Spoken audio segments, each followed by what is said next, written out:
Bir çox investor sadəcə böyüyən bir sektoru müəyyən edib, orada fəaliyyət göstərən və hər hansı bir şirkətə sərmayə qoymağın kifayət olduğunu düşünür. Bu, 19-cu əsrlərdə Kaliforniyadakı qızıl hərisliyi dövrünü xatırladır.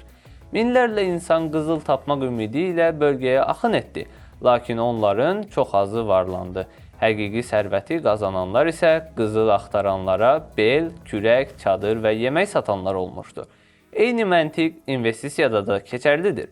Elektrikli avtomobillər, süni intellekt kimi sürətlə böyüyən sektorlar cazibədar görünür. Amma bu böyümə eyni zamanda həmin bazara saysız-hesabsız yeni şirkətin daxil olması və amansız bir rəqabətin başlaması deməkdir. Nəticədə bu şirkətlərin çoxu qan gölündə boğulur və yalnız bir neçə dominant oyunçu sağ qalır.